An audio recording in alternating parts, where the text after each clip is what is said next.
नमस्कार। नया union budget 2022-23 की घोषणा हो चुकी है। एजुकेशन सेक्टर के लिए ये बजट कैसे खास है, कौन से पॉइंट्स हैं, एजुकेशन सेक्टर में क्या बड़े परिवर्तन होंगे, इसके बारे में बात करते हैं। यूनिवर्सलाइजेशन ऑफ क्वालिटी एजुकेशन, क्या बड़े चेंजेस होने हैं। कुछ पॉइंट्स हैं, गिने चुने 4 या पॉइंट्स हैं जो कि एजुकेशन से संबंधित है। हम उस पर भी चर्चा करेंगे। तो पहला पॉइंट इन्होंने साफ साफ दिया है, क्लास फर्स्ट से क्लास 12th तक हर क्लास के लिए एक चैनल होगा और हर लैंग्वेज में ये चैनल होंगे। Not only in English, not only in Hindi, not only in Oriya, not only in Punjabi, but जो भी 21 लैंग्वेजेस एक्सेप्टेड है इंडियन कॉन्स्टिट्यूशन में। तो ये माना जा रहा है कि जितनी 21 लैंग्वेजेस हैं, सारी 21 भाषाओं में ये 200 टीवी चैनल होंगे क्लास फर्स्ट से क्लास 12th तक। जैसे आप क्लास 10th में हैं तो आपके लिए भी एक चैनल होगा जिसमें सिर्फ क्लास 10th के सारे सब्जेक्ट्स पढ़ाए जाएंगे। हिंदी मीडियम के अगर आप स्टूडेंट हैं तो हिंदी मीडियम का आप चैनल देख सकेंगे। इंग्लिश मीडियम अगर आप पढ़ना चाह रहे हैं तो इंग्लिश मीडियम का चैनल देख सकेंगे। ये जो चैनल्स होंगे ये सब्जेक्ट वाइज ना हो करके ये क्लास वाइज चैनल्स होंगे। इसके पहले हालांकि कुछ चैनल्स इसके पहले भी थे, लेकिन अब जो ये योजना आ रही है ये भी बहुत महत्वपूर्ण क्वेश्चन आगे आपको काम देगा। PM e Vidya scheme that is to be implemented from next union budget session and 200 TV channels लगाए जाने हैं।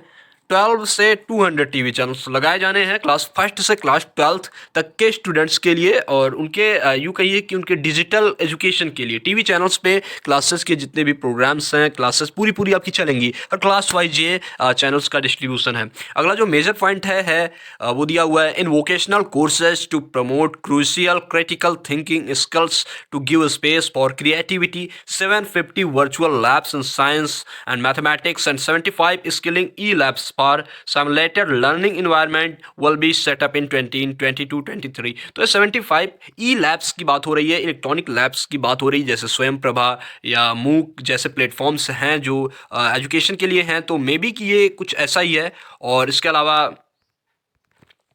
high quality e-content in all spoken languages will be developed for the delivery via internet, mobile phones, TV and radio through digital teachers। So ये भी वही बात हो रही कि जैसे जो कोविड में जो भी नुकसान हुआ है उसकी भरपाई डिजिटल टीचर्स करेंगे। हर लैंग्वेजेस के हर प्रोग्राम्स अवेलेबल होंगे, मोबाइल फ़ोन और टीवी या रेडियो या इंटरनेट से वो एक्सेस किया जा सकेगा फ्री ऑफ कॉस्ट। तो वो अब प्रोवाइड किया जाएगा स्टूडेंट्स के लिए। इसके पहले जो बात करी गई है क्लास फर्स्ट से 12th तक की, वो उसके लिए है जो खास करके रूरल एरियाज़ के स्टूडेंट्स हैं या शेड्यूल कास्ट या शेड्यूल ट्राइब्स के स्टूडेंट हैं या अदर वीकर सेक्शन वाले हैं जो पेड क्लासेस अफोर्ड नहीं कर सकते, तो उनके लिए ये योजनाएं हैं।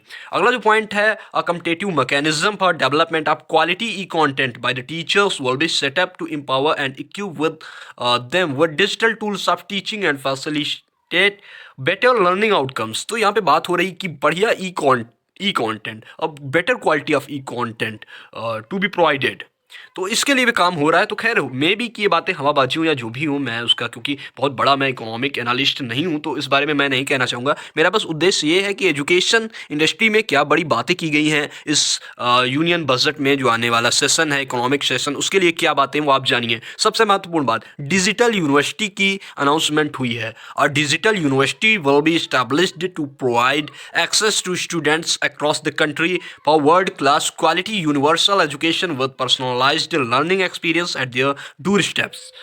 This will be made available in different Indian languages and ICT formats।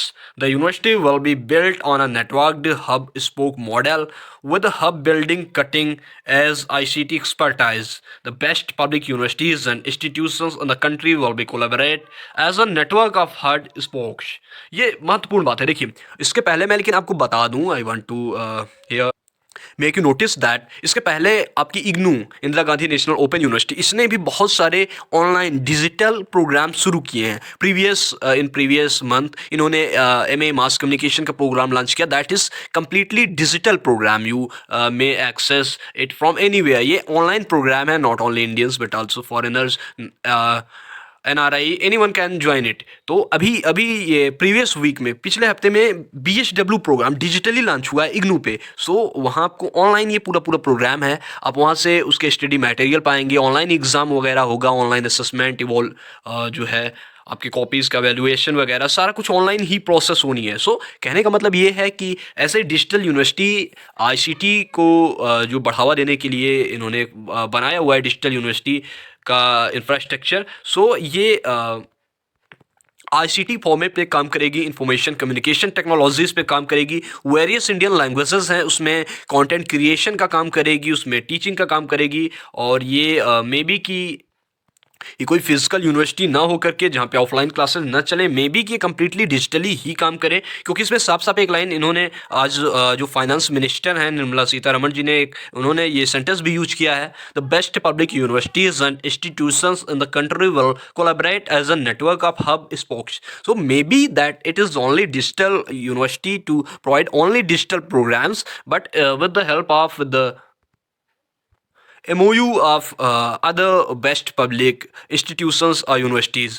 सो ये हो सकता है, जैसे अब मान लीजिए कोई सा भी प्रोग्राम लॉन्च हो गया, बीटेक ही लॉन्च हो गया, तो बीटेक के कुछ कोर्सेज हैं जो IIT दिल्ली प्रोवाइड करे, कुछ कोर्सेज हैं IIT बॉम्बे प्रोवाइड करा, कुछ कोर्सेज हैं अदर अदर IITs प्रोवाइड करा रही, कुछ कोर्सेज हैं AICTE या कुछ कोर्सेज हैं AKTU प्रोवाइड करा रही। तो ऐसे करके हो सकता है, जैसे एक सेमेस्टर में 6 प्रोग्राम, किसी प्रोग्राम में एक सेमेस्टर में 6 कोर्सेज हैं मान लीजिए, जिसको पेपर्स भी आप समझ सकते हैं, तो हो सकता है वो 6 वेरियस इंस्टीट्यूट से प्रोवाइड किया जाए, एक तरह का मेमोरेंडम ऑफ अंडरस्टैंडिंग है उन इंस्टीट्यूशंस के बीच। तो ये पॉसिबल है, डिजिटल यूनिवर्सिटी का बहुत बड़ा कॉन्सेप्ट है। और ये फिलहाल ये इंडिया में क्योंकि बहुत सारी जो प्राइवेट यूनिवर्सिटीज़ हैं वो ऑलरेडी दे स्टार्टेड दिस, क्योंकि बहुत सारी प्राइवेट यूनिवर्सिटीज़ हैं, उन्होंने ऑनलाइन MBA शुरू कर दिया है, ऑनलाइन MSc इन डिजिटल मार्केटिंग वगैरह, ये सब प्रोग्राम्स क्योंकि चल रहे हैं। और ख़ास करके जो प्राइवेट यूनिवर्सिटीज़ हैं या जो कॉर्पोरेट सेक्टर्स हैं उस पर वो इन्वेस्ट भी कर रहे हैं और उस पर वो अपना कब्जा जमा रहे हैं। और जो बड़ी मैच्योर ऑडियंस है या खास करके वर्किंग जो स्टूडेंट्स हैं वो उस पर ज़्यादा फोकस करें, क्योंकि एक तरफ वो अपनी जॉब भी नहीं छोड़ सकते, but they need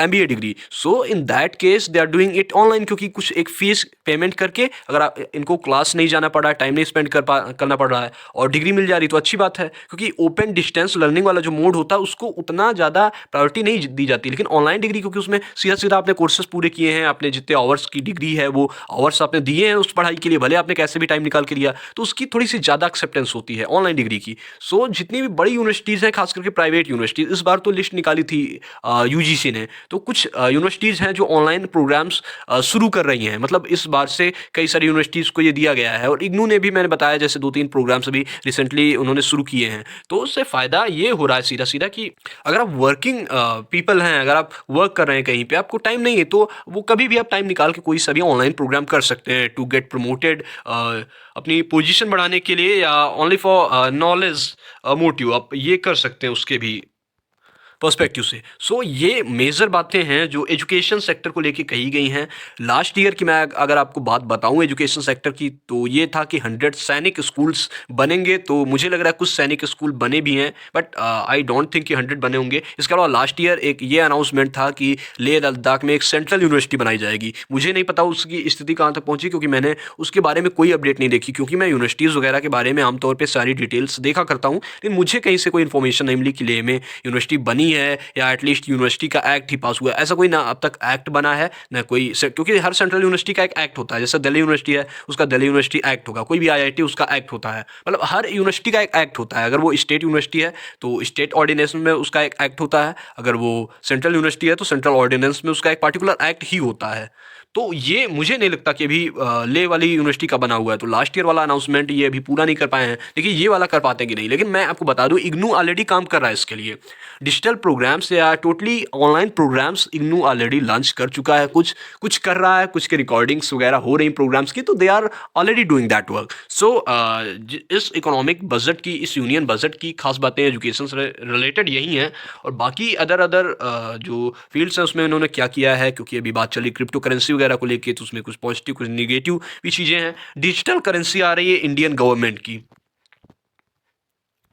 crypto currency की बहुत बात होती थी, इसके पहले बिटकॉइन वगैरह की बात होती थी, तो अब रूपी कॉइन आ रहा है डिजिटल फॉर्मेट में। हो सकता है ये पूरे वर्ल्ड को कवर करे, जहाँ तक मैं सोच रहा हूँ। मतलब ये मे बी कि बहुत ये बड़ा अच्छा एक तरह से कदम हो सकता है गवर्नमेंट का, बहुत अच्छा इनिशिएटिव हो सकता है, और मे बी कि यूथ के लिए ख़राब भी हो सकता है। खैर उस पर मैं डिस्कस करने लायक नहीं हूँ, और वो आप खुद ही देख समझ सकते हैं। बट ये है कि आप एजुकेशन सेक्टर में जो भी बदलाव होते हैं, मैं अब तक वीडियोज़ के माध्यम से अपडेट देता हूँ। यूनियन बजट में क्या था, मैंने कोशिश करी अपडेट देने की। आपके जो भी सवाल हो, you can drop your question, any query or any suggestion in comment box. You are always welcome for that, and stay tuned the University Connection. Thank you. नमस्कार, धन्यवाद।